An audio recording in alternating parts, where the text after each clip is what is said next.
Hello everyone, আজকে ভাবলাম রাতে রান্না করি। রাত্রে তো বেশি একটা রান্না করা হয় না, তো আজকে রাত্রে আমি রান্না করব মুরগির মাংস আর তার সাথে গরম গরম সাদা ভাত। এই দুটার কম্বিনেশন অনেক ভালো। তো আজকে আমি এই দুইটা আইটেম রান্না করছি।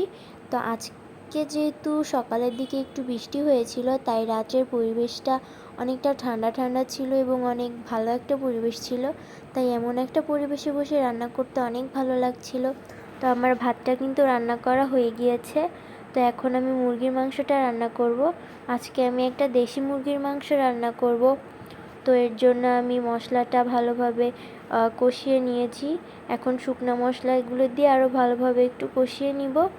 শুকনো মশলাগুলো দিয়ে মুরগির মাংস যে মশলাটা ভালোভাবে কষানো হয়ে গেলে আমি এর ভিতরে মুরগির মাংসগুলো দিয়ে দেব। তারপর মুরগির মাংসগুলোর গায়ে মশলাটা ভালোভাবে লাগিয়ে এটা আমি কিছুক্ষণ সিদ্ধ হতে দেব। যখন এটা একটু হয়ে যাবে, এর ভিতরে আমি আলুগুলো দিয়ে দেবো। এই আলুগুলো অনেক মজা লাগে খেতে।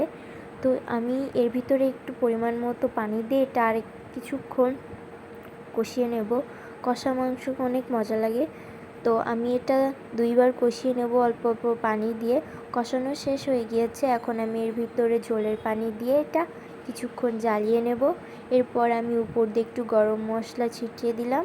আমার মুরগির মাংস রেডি। এখন আমি আমার এই প্লেটে সাদা ভাত পরিবেশন করে নিয়েছি। আমি এক পাতিল সাদা ভাত রান্না করেছি, তো আমি বেশি করে প্লেটে নিয়ে নিলাম। আর আমি মুরগির মাংসটা আমার এই সাদা পাতিলের মতোই বাটিতে পরিবেশন করে নিচ্ছি। তো আমি অল্প করে পরিবেশন করে নিলাম। এখন আমি এটা আমার প্লেটে দিচ্ছি। প্লেটে ভালোভাবে পরিবেশন করার পর এটা আমি আগে টেস্ট করে দেখলাম যে কেমন হলো, মশলা সব ঠিক আছে কিনা, লবণ ঠিক আছে কিনা, সবই ভালো ছিল। তো টেস্টটাও অনেক মজার ছিল।